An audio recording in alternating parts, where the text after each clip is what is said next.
Books for ever में खुशामदीद novel एक लफ्ज़ मोहब्बत जिसकी राइटर हैं नीलम रियासत, उसकी ये 5वीं एपिसोड है।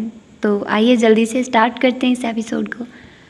डॉक्टर नईम 42 साल का एक इंतहाई खूबसूरत मर्द था, अपने हल्का अहबाब में बेहद मकबूल। एलीट क्लास की बेगमात उसकी मुस्तकिल गाहक थी। इसके अलावा भी आज तक उसने अपने हाथ से कोई ऐसा मौका जाने नहीं दिया था जिसमें पैसा बनने के चांसेस हों।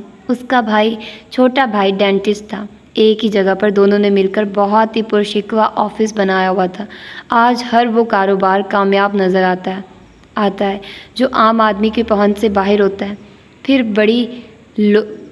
बड़ी लोग इसी चीज़ को पैशन के तौर पर इस्तेमाल करते हैं, एक दूसरे को फखरिया बताते हैं। फ़लाँ सालों के अलावा आज तक कभी कहीं से बाल नहीं कटवाए। फ़लाँ डिज़ाइनर मेरा फेवरेट है, जूते इस ब्रांड की, ज्वेलरी उस डिज़ाइनर की। इसी तरह डॉक्टर भी सबसे जुदा, सबसे महंगा, क्योंकि ये भी अमीरी दिखाने का एक अंदाज़ है। और इसी मौके को डॉक्टर नईम ने बड़े उम्दा अंदाज में कैश किया हुआ था। उसकी ज़ाहिरी प्रोफाइल बड़ी पुरकशिश थी।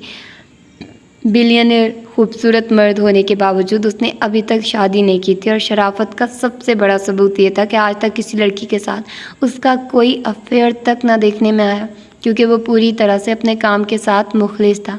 ये डॉक्टर नईम का आम तासुर था, मगर उसके बहुत ही करीबी दोस्त उसके असल रंगो रूप से वाकिफ़ थे। इस वक्त भी वो अपने क्लिनिक के बेसमेंट में अपने भाई और ख़ास कारिंदे समेत मौजूद था। चेहरे पर पसीने के कतरों के साथ साथ पसीना भी चमक रहा था। तुमने अभी तक डिलीवरी क्यों नहीं की है? जानते हो कितने लाखों का नुकसान होना है? डॉक्टर नईम के गुस्से के सामने उसका भाई मुनमनाया। पिछले 2 हफ्तों से उस उल्लू के पट्टे एसएचओ की कोई खबर नहीं है। उसके घर वालों से पूछ लिया, 7 काम करने वालों से इस्तफार किया, हर कोई लाइल में। माल हमेशा उसकी गाड़ी में जाता है, रास्ते में कोई रुकावट नहीं आती। इस तरह तो बड़ी मुश्किल पेश आ सकती है। डॉक्टर नईम ने अपनी सांप जैसी चमकती आंखों को अपने ख़ास कारिंदे पर फिक्स किया।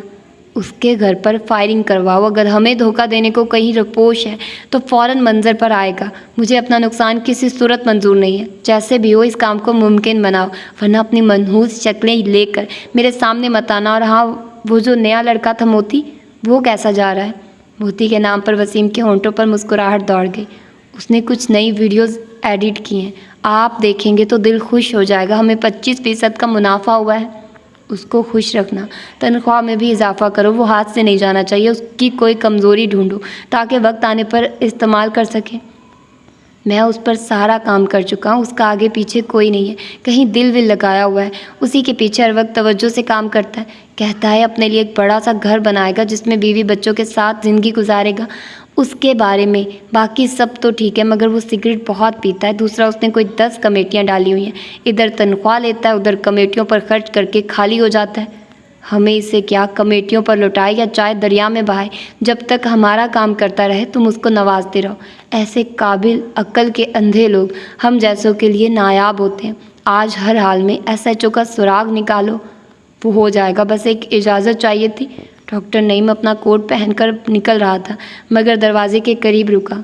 बोलो, वो मोती पुराने रिकॉर्ड मांग रहा है। उसका कहना है उनका प्रिंट साफ करके दोबारा से दाम वसूल करवा देगा। तो दे दो इजाज़त। वैसे भी वो कूड़ा कबाड़ कब तक संभाल कर रखना है? डॉक्टर नईम अपनी बात मुकम्मल करके शान बेनियाजी से चलता हुआ कमरे से निकल गया। दरवाजे की दूसरी जानिब एक खुश लिबास जवान इंतज़ार में बैठा था। डॉक्टर को बाहर आता देखकर शर्माता हुआ अपनी जगह से खड़ा हुआ। डॉक्टर नईम की आंखों में खुमार की कैफियत थी, लब बड़ी दिलकशी से मुस्कुराए थे। इस मुस्कुराहट पर निसार होने वालियों की तादाद सैकड़ों में थी, जो डॉक्टर की फेसबुक आईडी पे अपना दिल खोल कर रख देती थी। एक दूसरे को नफ़रत से देखती थी कि न जाने कौन पसे पर्दा डॉक्टर के दिल तक रसाई हासिल कर चुकी है। हकीकत से अगर वाकिफ़ होती तो न जाने क्या करती। डॉक्टर को हसीन दोशीज़ाओं में कोई कशिश महसूस नहीं होती थी। सामने मौजूद लड़के को सरता पैर ललचाती नज़रों से देखते हुए डॉक्टर ने अपने लबों पर ज़बान फेरी। वो एक ऐसा असदाह था जो अब तक न जाने कितने इंसानों की सांस पी चुका था, मगर उसके गुनाहों की वजह से उसकी रस्सी दराज से दराज तक हो चुकी थी। अपने से आधी उम्र के लड़के का हाथ पकड़कर अपने ख़ास कमरे की जानिब ले गया। दोपहर से लेकर शाम तक उसने मतलूबा घर के आसपास 4 चक्कर काटे थे। सिर्फ ये मालूम करने को आया घर की निगरानी तो नहीं हो रही, मगर ऐसा कोई निशान न मिलने पर वो आखिरकार गाड़ी घर से दूरी रोककर पैदल उस तरफ को चल पड़ा जिनकी तरफ से वो मोहताज था।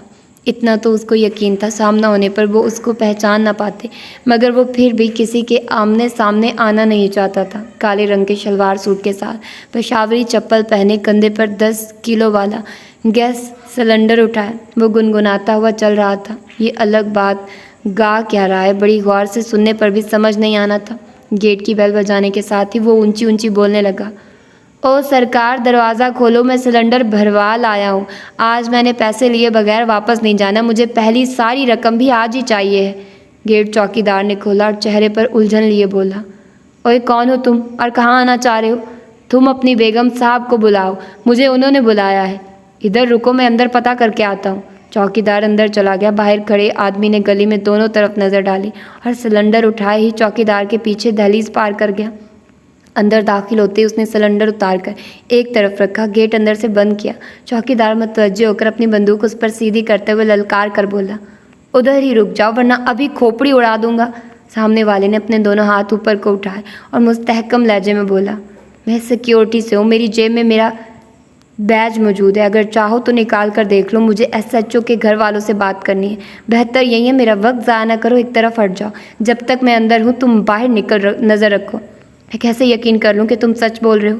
तुम्हें सामने से हटना होगा वरना मुझे तुम्हें हटाना पड़ेगा। सरफराज के घर वालों की जान को ख़तरा है, मेरा उनसे मिलना ज़रूरी है। इस दफ़ा उसने अपनी कमीज़ के नीचे बंदे हॉल्स्टर से अपना कॉलक 79 mm निकालकर चौकीदार पर तान दिया। उसके चेहरे की संजीदगी और हथियार पर मजबूत गिरफ्त ने चौकीदार को रास्ता देने पर मजबूर कर दिया। अंदर की जानिब जाते हुए उसने चौकीदार को चौकन्ना रहने की तलकीन की। गालक एक तरफ भी फिर हॉल्स्टर भी में चला गया। अंदरूनी दरवाजे पर दस्तक देते हुए वो अभी भी अपने इर्द गिर्द पर नज़र रखे हुए था। दरवाज़ा मुलाजमा ने खोला। अस्सलाम वालेकुम, बराए मेहरबानी बेगम सरफराज को बुला दें। मुलाजमा के जाने के 3 मिनट बाद ही एक परेशान सूरत औरत दरवाजे में नमोदार हुई। जी आप कौन? मैं कौन हूँ इससे ज़रूरी वो बात है जो करने के लिए मैं यहाँ आया हूँ। क्या आप कहीं आराम से बैठकर मेरी बात सुन सकती हैं?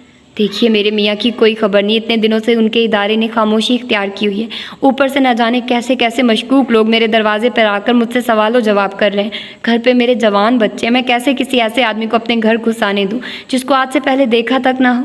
सरफराज अहमद एक बहुत बड़े ख़तरनाक ग्रुप की पुष्टपनाही करता रहा है, बल्कि उनका बहुत बड़ा अहम रुकन है। उसी गिरोह के आदमी आपके पास आते होंगे क्योंकि आपके शौहर नामदार को ना तो किसी ने अगवा किया है ना अभी तक कोई नुकसान पहुंचाया है, या बल्कि उनका बड़ा अहम रुकन है। उसी गिरोह के आदमी आपके पास आते होंगे क्योंकि आपके शौहर नामदार को ना तो किसी ने अगवा किया है ना अभी तक कोई नुकसान पहुंचाया। वो मेरी कस्टडी में है। इसी सिलसिले में आपकी मदद को यहाँ आया हूँ। अब अगर आपको मेरी बात काबिल कबूल लगे तो क्या अंदर बैठकर बात कर सकते हैं? क्या तुम उन लोगों के साथी हो जिनकी तरफ से हर रोज़ फ़ोन कॉल्स मौसूल होती हैं? आपको जिन लोगों की जानिब से फ़ोन कॉल्स मौसूल होती हैं मैं उनकी जानिब इशारा दे चुका हूँ। इसी सिलसिले में आपसे एक दरख्वास्त करने आया हूँ। आप अपने बच्चों को लेकर कुछ दिनों के लिए मंजर से गायब हो जाइए। आपके घर पर पुलिस वालों की जानिब से पूरी सिक्योरिटी होनी चाहिए थी। बदकिस्मती से ऐसा नहीं है और ये बहुत ख़तरनाक बात है। मुखालिफ पार्टी के ताल्लुकात काफ़ी गहरे मालूम हो रहे हैं। आप प्लीज़ यहाँ से कहीं और चली जाइए। अगर चाहे तो मैं आपकी मदद कर सकता हूँ। यानी हद होती है, कोई भी मुँह उठाकर मेरे दरवाजे पर आकर हुक्म देगा। मैं क्यों तुम लोगों की बातों में आकर अपना घर छोड़ूं? बजाय मेरे शौहर को ढूंढने के तुम लोग हमें भी मंजर से हटाना चाहते हो। मुझे तो समझ नहीं आता है कि ईमानदार शरीफ पुलिस ऑफिसर इतने दिनों से लापता है, यहाँ किसी के कान पर जूं तक नहीं रेंग रही। नहीं जाती मैं कहीं भी। कर लो तुम लोग जो भी करना है, मैं सुप्रीम कोर्ट में। अभी उस औरत की बात मुकम्मल भी नहीं हुई थी जब अनजानी सिम से हवा के दोष पर सफ़र करती सरसराती हुई गोली उसको ज़मीन बोझ कर गई। गेट पर अंधाधुंध फायरिंग हो रही थी। उसके सामने एक औरत खून में लथपथ गिरी हुई थी। घर के अंदर से अंधोनाक चीखें बुलंद हो रही थी और दूसरी जानिब गेट पर मुसलसल होने वाली फायरिंग, जहां यकीनन चौकीदार ने भी अभी तक महाज संभाला हुआ था। अगला कदम उठाने से पहले चंद सेकंड लगे ये सोचने में कि अब करना क्या है। गेट की जानिब नज़र डालकर यह अंदाज़ा कर लेने के बाद कि जिस गाड़ी से फायरिंग हो रही थी उसका रुख किस जानिब है, उसने उसी जानिब दौड़ लगा दी। हमसायों की 8 फुट ऊंची दीवार फलांगकर उसी स्पीड के साथ भागते हुए वो उससे से अगले घर की दीवार फलांगते हुए उनका मेन गेट अंदर से खोलकर बाहर गली में निकला और अपनी जानिब तेज़ी से बढ़ने वाली गाड़ी को गौलक के निशाने पर रखकर पहले गाड़ी के अगले दोनों टायर उड़ाए, जिससे गाड़ी लड़खड़ाहट का शिकार होकर दूसरी तरफ की दीवार से जा टकराई। पीछे खुले डाले में 2 असलहा बरदार मौजूद थे। बारी बारी दोनों को निशाने पर रख कर टारगेट किया। एक एक गोली पर ही लड़ख गए। खुद वो फुर्ती से अपनी जगह बदलकर दूसरी सिमत गया, फिर वहाँ से सीधा ड्राइवर को उड़ाया। गाड़ी में मौजूद तीनों लोग गिर चुके थे। गालों को मजबूती से तान कर रखते हुए ही वो गाड़ी के करीब आया, जिसके इंजन में से धुआं निकल रहा था। सबसे हैरत अंगेज़ बात ये थी, वो पुलिस की गाड़ी थी। अंदर से गाड़ी का तफसीली जायज़ा लेने का वक्त नहीं था। एक दफ़ा फायरिंग रुकी तो लोग घरों से निकलकर देखने लगे थे। यकीनन किसी न किसी ने पुलिस से भी राब्ता किया होगा। उसको कम से कम वक्त में बहुत ज़रूरी इक़दाम करने थे। भागता हुआ वापस SHO के घर आया, जहां अब कोहराम मच चुका था। नौकर और कुछ रिश्तेदार ख़वातीन बाकायदा बीन करके रो रही थी। चौकीदार बुरी तरह ज़ख्मी था। तुम अगर चल सकते हो तो यहाँ से निकल जाओ, वो लोग वापस आएंगे। मगर घर के अंदर लोग मौजूद हैं, मैं उनका कुछ करता हूँ, तुम निकलो। जैसे तैसे सड़क तक पहुँचकर भीड़ का हिस्सा बन जाओ और अगला कुछ अरसा इस तरफ का रुख ना करना। तेज़ तेज़ बोलते हुए वो अंदर की जानिब बढ़ गया। पहले तो ऊंची आवाज़ में मुखातिब किया, मगर किसी ने तवज्जो ना दी। बादल ने ख्वास्ता कोने की जानिब फायर कर दिया। एकदम खामोशी छा गई। मैंने इन मरहूम खातून को भी बात समझाने की कोशिश की थी, मगर इनको भी बोलने का शौक़ चढ़ा हुआ था। अब अगर तुम लोगों ने भी मरना है तो अपना काम चालू रखो, वरना 2-4 मिनट के अंदर अंदर यहाँ से निकल जाओ। बाहर कातलों के 3 बंदे मरे हैं। उनके वारसों ने अब यहाँ की ईंट से ईंट बजाने आना है। ज़्यादा से ज़्यादा 10 मिनट है, भाग जाओ। वापस मुड़ कर ना देखना, पुलिस को फ़ोन ना करना, क्योंकि वो लोग मिले हुए हैं। औरतों में भगदड़ मच गई। वो वहाँ मौजूद वाहिद लड़के के पास आया, जो पूरी तरह शौक में था। फटी हुई नज़रों से अपनी माँ की लाश को देखे जा रहा था। तुम्हारा नाम क्या है? उसके एक दफ़ा पूछने पर कोई जवाब न आया। लड़का आंखें तक नहीं झपक पा रहा था। उसने लड़के को कॉलर से पकड़कर बुरी तरह झंझोड़ा और रख कर एक थप्पड़ उसके गाल पर मारा। फर्श पर बैठी एक लड़की अपनी जगह से उठी और भूखी शेरनी की तरह उस पर झपट पड़ी। कुत्ते कमीने, पहले मेरी माँ को मार दिया, अब मेरे भाई को मार रहे हो। इस नई अवतार पर वो झुंझला कर रह गया, गालक की नाली लड़की की पेशानी पर रखे और गुस्से को पीते हुए बंद दांतों के दरमियान से बोला, मुझे लगता है आज तुम सब ने मरने का इरादा कर लिया हुआ है। मेरे पास वक्त नहीं, अपने गिर्द नज़र डालो। सारी औरतें जा चुकी हैं और अपनी और अपने भाई की ज़िंदगी चाहिए तो मेरे साथ ताउन करो, वरना मैं भी जा रहा हूँ। लड़की ने भराई हुई आंखों से माँ की लाश को देखा। अब वहाँ से वहीं 3 अफराद बचे थे। नौकरानियाँ और रिश्तेदार सब जा चुकी थी। मेरे भाई को बचा लो, वो तड़पते हुए बोली थी। मैं तुम दोनों की मदद करना चाहता हूँ। तुम मुझे मेरे सवालों के जवाब दो। क्या घर पे कोई गन है? छोटा मोटा किसी किस्म का भी कोई असला है? हाँ है, मेरे अब्बू की क्लाशनकोव पड़ी हुई है, जल्दी से लेकर आओ। और जो गाड़ी बाहर खड़ी है उसकी चाबी किधर है? चाबी वहाँ स्टैंड पर मौजूद है और गन अंदर अलमारी के ऊपर पड़ी हुई है। वो उसकी बताई सिमत में जाकर चाबी उठा लाया। इतनी देर में वो अंदर से क्लाशनकोव ले आई। 7 गोलियों का डब्बा भी था। ये ले। उसने क्लाशनकोव कंधे पर डाली, गोलियां हाथ में पकड़ी और उन दोनों को साथ आने का बोलकर गैराज की जानिब चल पड़ा। मैं अपनी अम्मी को छोड़कर कहीं नहीं जाऊंगा। क्या अम्मी के पास जाना चाहते हो? अगर जवाब हाँ में है तो शौक़ से इधर रुक कर अपने मामूओं का इंतज़ार करो, और अगर मज़ीद 4 दिन और ज़िंदा रहकर अपने बाप से मिलना चाहते हो तो चुपचाप मेरे साथ आ जाओ। अपनी माँ की फ़िक्र ना करो। मेरे बंदे इनका जज्दे खाकी तुम्हारे नाना नानी के घर पहुँचा देंगे। गाड़ी पहले सेल्फ पर ही स्टार्ट हो गई। लड़की खुद भी रो रही थी और उससे 3 साल छोटा 14 साला भाई भी रो रहा था, मगर उसने मजबूती से उसका हाथ पकड़ा हुआ था। दोनों के बैठते ही उसने हैंड ब्रेक हटाते हुए गाड़ी को गेट से निकालकर अनजानी मंजिल को डाल दिया। गली के एंड पर जैसे ही उसने मोड़ काटा, सामना एक खुली वैन से हुआ, जिसमें 4-5 आदमी डंडे और बंदूकें लिए खड़े थे। नज़र सामने फोकस रखते हुए उसने धीमी आवाज़ में मुसाफिरों को अपनी गर्दनें नीची रखने का हुक्म दिया। सामने वाली पार्टी का सारा फोकस शायद जाए वकुआ पर पहुंचने पर ही था। उसने गाड़ी साइड पर करके रास्ता बनाया और वो लोग उनके करीब से गुजरकर निकल गए। बैक व्यू मिरर से जाती हुई गाड़ी का जायज़ा लेते हुए उसने अपनी गाड़ी आगे बढ़ा ली। सड़क पर निकल रहा था जब एक और गाड़ी करीब से गुजरी, मगर इस 2 दफ़ा दूसरी गाड़ी की फ्रंट पैसेंजर सीट पर मौजूद वसीम सरफराज अहमद की गाड़ी को पहचान गया था। कुछ अंदर मौजूद मुसाफिरों के चेहरे पर से भी वाकिफ़ था। पर ड्राइविंग सीट पर मौजूद आदमी उसके लिए बिल्कुल अनजान था। जब तक वसीम का ड्राइवर मोड़ काटकर उनके पीछे आया, वो गाड़ी को बड़ी स्पीड के साथ सड़क से उतारकर एक गली में डाल चुका था। वहाँ भी ज़्यादा आगे जाने की बजाय सबसे पहले आने वाली गली में डाल दिया। उसके एंड पर वापस सड़क पर निकलकर थोड़ा आगे जाकर सड़क के दूसरी जानिब निकलते एक बाजार में दाखिल होकर गाड़ी एक साइड पर रोक दी। बराबर की सीट पर से कलाशनकोफ उठाकर उसका मैगजीन पुल किया, पीछे को गर्दन मोड़ी और सहमी रूमों को गाड़ी में ही मौजूद रहने की सख्त ताकीद इंतहाई नरम लहजे में करता हुआ गाड़ी का इंजन चलता छोड़कर बाहर निकल आया। कलाशनकोफ को इस तरीके से पकड़ा हुआ था जिससे गुजरने वाले लोगों को नज़र में कम से कम आया जाए। तेज़ तेज़ डग भरता सड़क पर आया, लाइन में बनी दुकानों के सामने बने पिलर्स में से एक की ओट में खड़ा हो गया। जैसे ही पीछा करने वाली गाड़ी उसकी रेंज में आई, बड़े तहम्मुल के साथ निशाना बांधकर एक के बाद एक गोली को आज़ाद करता गया। गाड़ी पूरी स्पीड के साथ आ रही थी। अगला एक टायर ज़ाया होते बुरी तरह हवा में उछलकर 2-4 दफ़ा कलाबाजियाँ खाने के बाद उल्टी होकर सड़क के दरमियान गिरी। इर्द गिर्द के हजूम में अफरा तफरी फैल गई। लोग खौफ के मारे कुछ तो जहाँ थे वहीं जम गए, कुछ ने दुकानों में पनाह ढूंढी, मगर वो इस सबसे बेनियाज होकर ओट से निकलकर अपनी गाड़ी की जानिब आया। अंदर बैठकर कलाशनकोफ बराबर की सीट पर फेंकी और गाड़ी आगे बढ़ा दी। इस दफ़ा कोई भी पीछा नहीं कर रहा था, मगर फिर भी वो कहीं रुके बगैर आगे बढ़ता रहा, यहाँ तक कि वो इलाका बहुत पीछे रह गया। उसने एक शॉपिंग प्लाजा के पार्किंग एरिया में गाड़ी रोकी, अपनी सीट पर पहलू बदलकर पीछे देखा। तुम दोनों ठीक हो? लड़की बुफरी हुई बोली, हमारी माँ को आंखों के सामने गोली मारी गई है, बाप का कहीं कोई पता नहीं है। हमें जान से मारने के लिए लोग हमारा पीछा करें और हाँ, हम बिल्कुल ठीक हैं। बदकिस्मती से तुम्हारी नाराज़गी बजा, पर मेरे पास कोई मुतबादिल नहीं है। ये लोग एक वक्त में तुम्हारे वालिद के ख़ास ताल्लुक़दार रहे हैं, और बुरे लोगों के साथ दोस्ती अगर बुरी है तो दुश्मनी उससे भी बुरी है। ये अब उस वक्त तक चैन से नहीं बैठेंगे जब तक तुम सबको मार ना लें।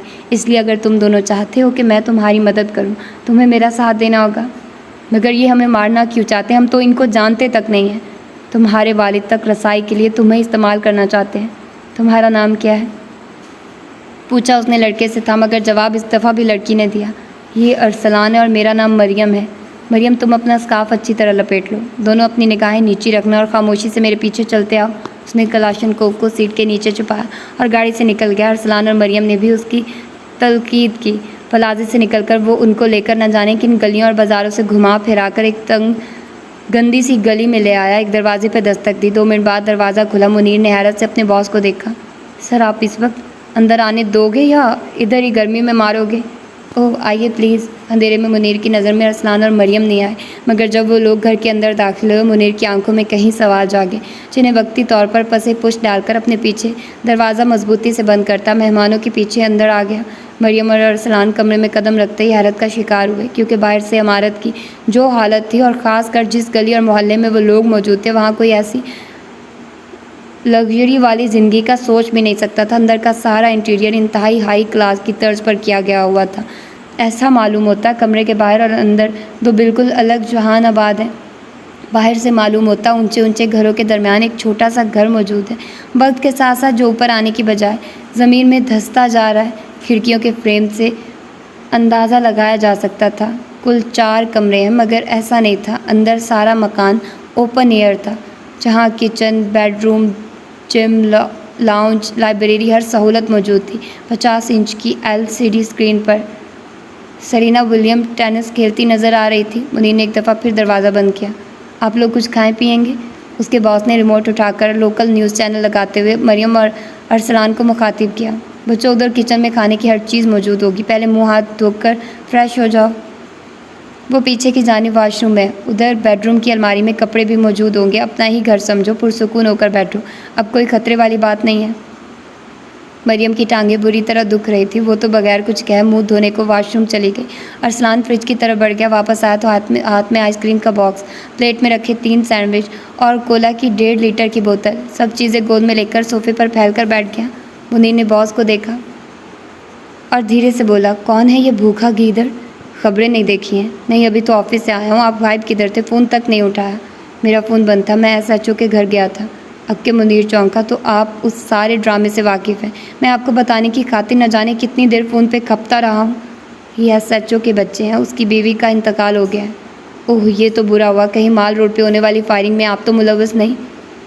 उनके ऊपर न्यूज़ चैनल की जानिब से दिखाई जाने वाली सीसीटीवी फुटेज में फायरिंग करने वाले का चेहरा बिल्कुल भी वाज़ेह नहीं था, मगर बताया यह जा रहा था कि किसी भी जिम्मेदार इदारे के वक़ूफ़ पर पहुंचने से पहले ही गाड़ी में सवार लोग ज़ख्मी होने के बावजूद वहां से जा चुके थे। न्यूज़ चैनल के मुताबिक गाड़ी में कुल 4 अफराद सवार थे, जिनमें से 3 शदीद ज़ख्मी हुए थे, जबकि ड्राइवर मौके पर हलाक हो गया है। फायरिंग करने वाले के सुराग में कानूनी इदारे हरकत में आ चुके हैं। वज़ीर आला ने ऐलान किया है वो जल्द से जल्द कातिल को गिरफ्तार देखना चाहते हैं, जिसके लिए ख़ास टीम तश्कील कर दी गई है। इस वाक़े को दहशतगर्दी का नाम दिया जा रहा है। उसके एक के बाद एक चैनल बदला, मगर कहीं भी एसएचओ के घर पर होने वाली फायरिंग का जिक्र नहीं आ रहा था। मैं चलता हूँ, तुम इन दोनों का ख्याल रखना। मुनीर ने इस बात में सर हिला दिया तो वो वॉशरूम से आती मरियम को मुखातिब करते हुए बोला, तुम दोनों जब तक इधर मौजूद रहोगे बिल्कुल महफूज हो। किसी से भी रब्ता मत करना, किसी रिश्तेदार दोस्त को फ़ोन नहीं करना। इस जगह पर एंटरटेनमेंट का सब सामान मौजूद है। गेम्स खेलो, फिल्में देखो, खाओ पियो, मगर बाहर नहीं जाना। मेरी बात की समझ आ गई? मुझे तो किसी भी चीज़ की समझ नहीं आ रही है। मेरी अम्मी अभी तक वहाँ पे यारो मददगार पड़ी होंगी और हम यहाँ बैठकर फिल्में देखें। मरियम ने भराई हुई आवाज़ कहते हुए उसको शिकवा भरी नज़रों से देखा था। वो कोई इतनी उम्र की नहीं लगती थी, मगर अब तक की गई हर बात से वो ये बात साबित कर चुकी थी कि वो एक इंतहाई समझदार लड़की थी। वो चलता हुआ उसके पास आया, शफ़क़त से सर पर हाथ रखा। तुम रोना चाहती हो तो जी भर कर रो लो। तुम इस वक्त जिस मुसीबत से गुजर रही हो और जिस बहादुरी से तुमने मेरा साथ दिया, मैं इस सब की दिल से कदर करता हूँ। किसी भी इंसान का ज़िंदगी और मौत पर इख्तियार नहीं है। तुम्हारी अम्मी का वक्त आ गया था। अगर ये सब ना भी होता तो इज़राइल ने तब भी रास्ता नहीं भूलना था, ना ही उससे वक्त की भूल चौक होनी थी। तुम एक मजबूत लड़की हो, हिम्मत और जवान मर्दी से काम लो। आजकल मेरे सामने बहुत से ऐसे बच्चों की कहानियाँ बिखरी पड़ी हैं जिनकी ज़िंदगियाँ पल भर में अंधेरों का शिकार हो गई हैं। अगर तुम ये समझ रही हो तुम पे आने वाली मुसीबत सबसे बड़ी है, तो तुम अपनी जगह ठीक ही हो, पर यकीन मानो कहीं मासूमों की नज़र में अभी भी तुम एक खुशकिस्मत लड़की हो। अपने भाई का ख्याल रखना और मुनीर को बिल्कुल तंग नहीं करना। मैं तुम्हारे घर जाने की कोशिश करूँगा ताकि तुम्हारी अम्मी के बारे में जान सकूँ। आया कोई रिश्तेदार वहाँ आया या नहीं? क्या मैं पूछ सकती हूँ आप कौन हैं? मैं तुम्हारा खैर ख्वाह हूँ। ये तो मैं जान चुकी हूँ, मुझे अब ये जानना है कि आप हो कौन, आपका नाम क्या है, हमारे घर क्या लेने आए। ये सारी बातें अहम नहीं हैं, मेरे लिए तो हैं। मैं जानना चाहती हूँ आप कौन हैं। मैं एक एजेंट हूँ। बस? कैसे एजेंट? Real estate agent? हाँ, अगर रियल एस्टेट एजेंट बंदे मार सकते हैं तो वही समझ लो। तो क्या आप सीक्रेट एजेंट हैं? हाँ। नाम क्या है? हमें नाम बताने की इजाज़त नहीं होती है। तो फिर आपस में एक दूसरे को कैसे मुखातिब करते हैं? मेरे मतहत काम करने वाले मुझे बॉस कहते हैं और आपके अफसर आपको क्या कहते हैं? एजेंट मंगू। मुनीर ने बड़ी मुश्किल से अपनी हंसी छुपाई। ये कैसा नाम हुआ? मंगू, ये तो कोई नाम ही नहीं है। अरसलान ने पहली दफ़ा ज़बान खोली थी। मंगू मुस्कुराता हुआ उन लोगों को दरवाज़ा बंद कर लेने का हुक्म देकर वहाँ से निकल गया। तो ये थी इसकी आज की एपिसोड। यकीनन आप लोगों को पसंद आई होगी। मिलते हैं इसकी अगली एपिसोड में, जो कि आप लोगों को कल मिलेगी। कल भी मैं कोशिश करूँगी कि आप लोगों को 2 ही एपिसोड्स दे सकूँ, बट कुछ कह नहीं सकती क्योंकि मुझे याद नहीं रहता। ऐसा नहीं है कि मैं रिकॉर्डिंग नहीं करती। रिकॉर्डिंग जैसा कि मैं आप लोगों को पहले बता चुकी हूँ, अभी तक मैंने नावल अपलोड नहीं किया, लेकिन इसकी मैं 5वीं एपिसोड रिकॉर्ड कर रही हूँ। तो तब तक शायद मैंने पढ़ ही लिया होगा, तभी आप लोगों को प्रोवाइड किया। और वैसे भी अब मेरी यही कोशिश है कि मैं नावल वहीं आप लोगों को दूं जो ऑलरेडी रिकॉर्डेड हो, ताकि बाद में आप लोगों को इंतज़ार ना करना पड़े। तो फिर मिलते हैं इसकी अगली एपिसोड में कल। अपना ढेर सारा ख्याल रखिएगा। अल्लाह हाफिज़।